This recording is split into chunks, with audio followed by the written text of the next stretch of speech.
Welcome everyone to a special surprise LitiCast. I'm joined today by Dan Ambrose of Case Analysis and Joe Freed of Freed Goldberg. We are here to talk about a lot of different things over the course of the next 15 to 20 minutes as we prepare for Case Analysis's show today, which starts at, Dan, at 3:15. Yeah, 3:15 right? Eastern, 12:15 Pacific. Dan joining us from California, Joe joining us from Atlanta, correct? Yes. Yeah. Thanks to both of you for joining us today. Thanks to all of our viewers who are watching us live as we stream across YouTube Live, Facebook Live, LinkedIn Live, also on our LitiCast website at litify.com/LitiCast. Those of you who are joining us for the first time today, because this is kind of a crossover between Case Analysis and LitiCast, please let us know that you're watching. Give us a thumbs up in whatever channel you're watching us on. Tell us where you're watching from in the comments. And this is interactive, so whatever you post to us in the comments, we can see it. Any questions you have for either Dan or Joe, please go ahead and post those in the comments. And we're looking forward to today's conversation. So thank you to both of you for joining us. Thanks, John. Yep. Dan, why don't we start? Tell us a little bit about Case Analysis for those watching who aren't aware. Well, Case Analysis is a webinar where we take actual trial footage off of Court and View Network, openings, closings, crosses, redirects, rebuttals. And we have the trial lawyer who tried the case come on and guest host, and then we break it down from everything and how they put the case together,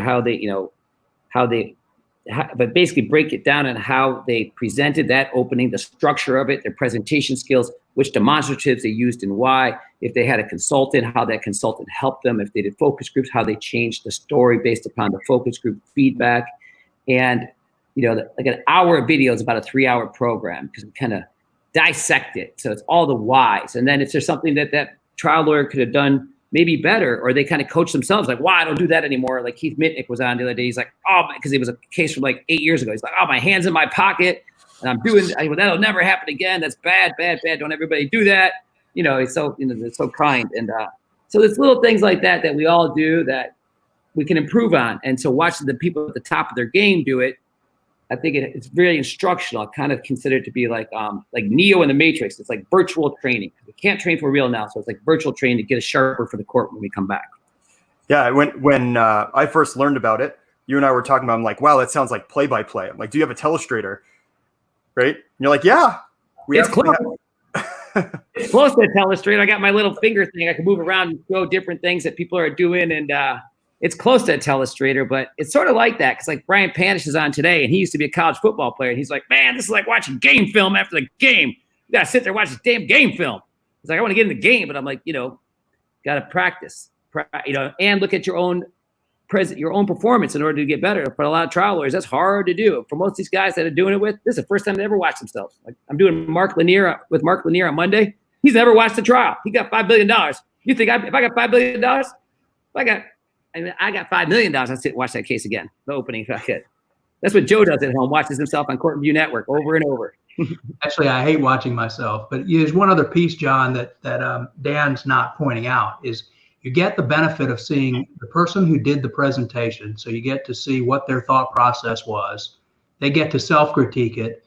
But Dan is fantastic at critiquing, and he's actually got a lot better at it. He's worked on becoming better. But one of the things you can count on from Dan is no garbage. He's going to give you straight, and he will talking to the people at the very tip top of their careers who have multiple billion-dollar verdicts, and Dan will say, "Don't you think it could have been done better X this way?" And a lot of people don't have the guts to do that and to point it out. But when Dan does it, he does it in a way that's only offends half the world. The other world loves him. I'm teasing. He's laughing. It's a joke, but there's some truth in it. But there's some. Used to be there. I mean, the work that we do is not always for the faint of heart. I mean, if you're going to get better, and you really want to train in this arena, do you really want somebody? You go to a program and someone pats you on the shoulder and says, "That was awesome." Inside it wasn't awesome. Inside it sucked. But somebody's being nice and placating you and patting you on the butt and saying, go sit down and watch how somebody else does it now. right? I mean, if you really want to train in this area, you got to have a thick enough skin, or you got to at least tell yourself for a short period of time, I'm going to accept the criticism. Try not to talk over it and just justify it is the word I'm looking for, and really try to learn from it. And I've seen Dan stop some of the best lawyers in the country on a dime when he makes a point, and they go, yeah, that's true. Damn it. Yes, I wish I'd done it that way. And I'm going to think about doing that differently next time. So what we're getting from case analysis is the ability to roundtable these at a very high level, and people get to be an interactive fly on the wall for that.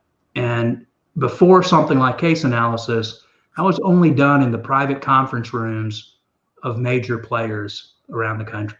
Now it's being made available for all the rest of us, to be able to be a part of. It's pretty cool stuff if you haven't seen it. So what do we got on the show today, right? Starts in about 20 minutes. What can people expect? Well, today we got the biggest show that we've ever had. And I mean, the combination of talent and insight and experience is insane. So it's Brian Panish is doing a closing argument in which the jury awarded his client $19 million for an outpatient back surgery. It's like a one-day surgery and PTSD. It's insane.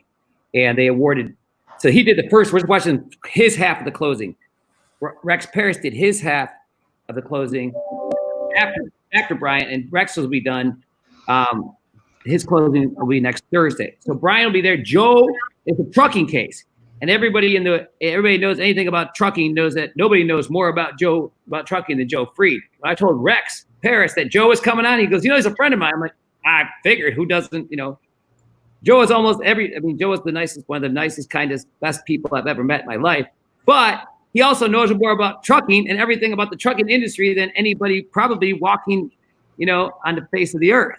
And he won't tell you that because it's humility, but it's the truth. And so therefore we got his insight on this amazing verdict.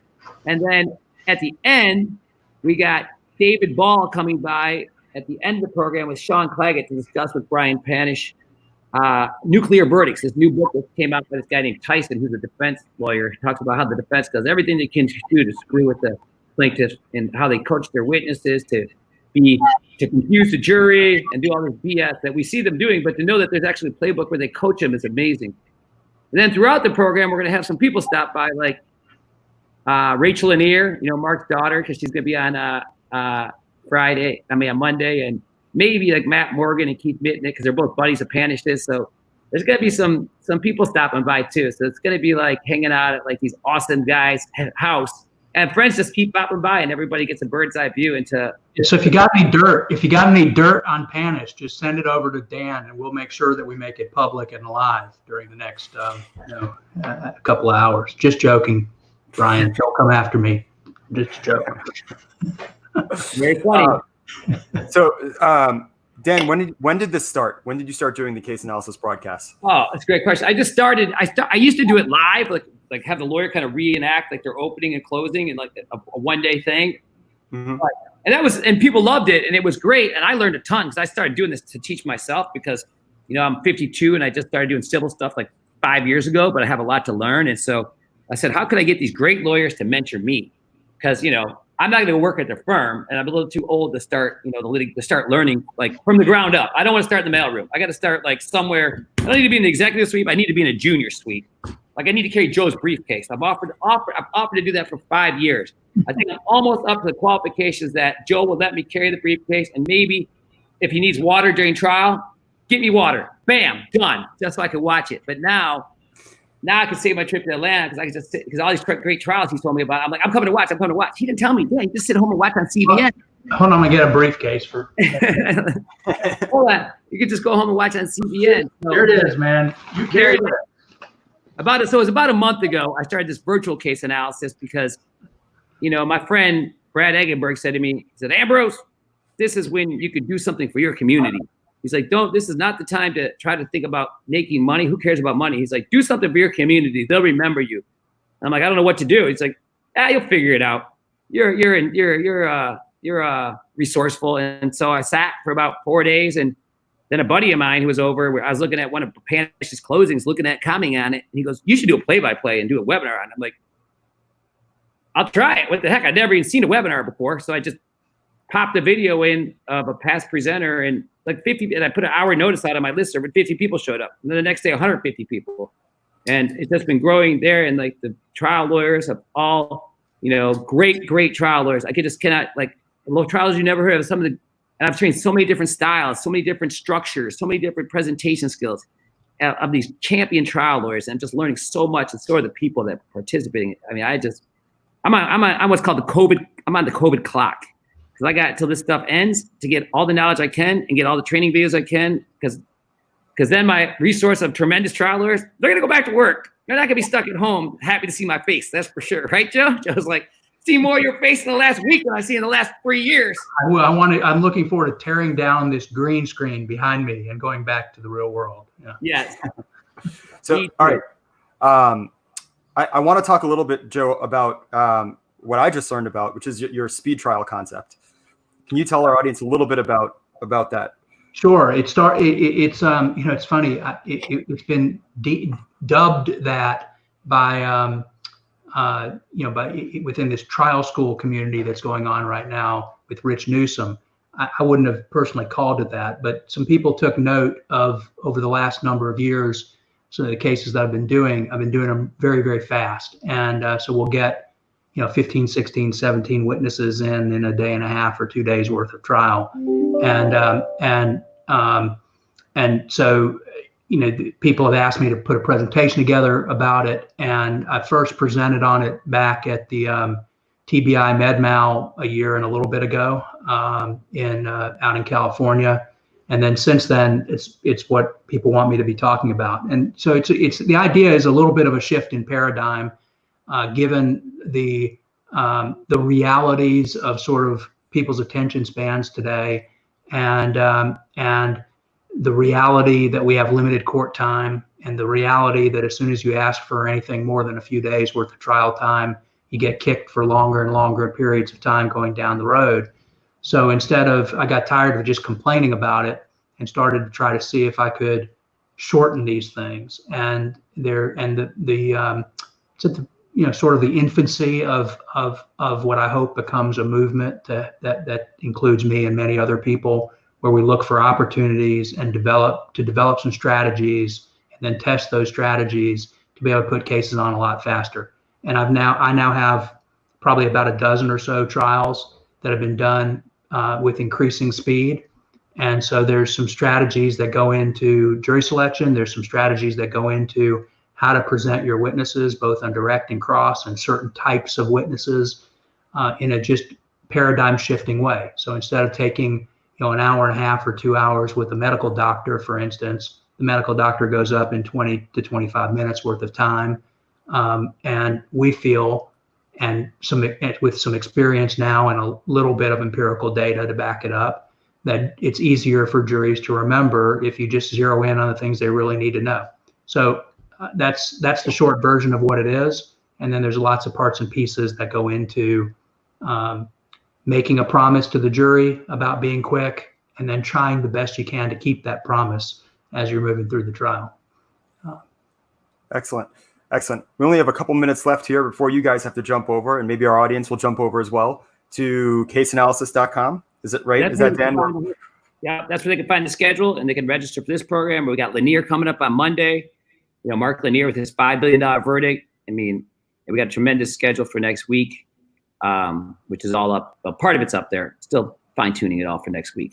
Dan, how do they find out where that schedule is? How do they find that out, where that schedule is? Caseanalysis.com, Joe. You got it. That's your homepage now, Joe. Okay. That was probably John's question that I stole from him. But anyway.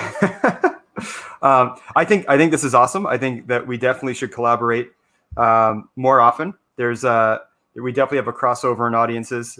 Joe, very much appreciate your expertise here in joining us. I want to ask you guys to leave us each with one parting thought. So Dan, I'm going to ask you first, what is one takeaway over the past, let's call it month, that you've been doing these broadcasts? What's the biggest takeaway that surprised you from one of your broadcasts?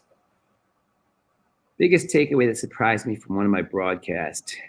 Something you didn't expect to learn that you learned by going through this process with people reviewing their game tape. What I didn't expect to learn was sort of the commonality of how most people begin their opening statements, which is with, whether it's really brief, 30 to 45, a jury empowerment, or sometimes a little bit longer. But most people, and there's some disagreement, like you start out with the rule, or you start out with, really empowering the jury. And sometimes it depends if it was right after you just did jury selection, you're doing the opening, or it's the next day.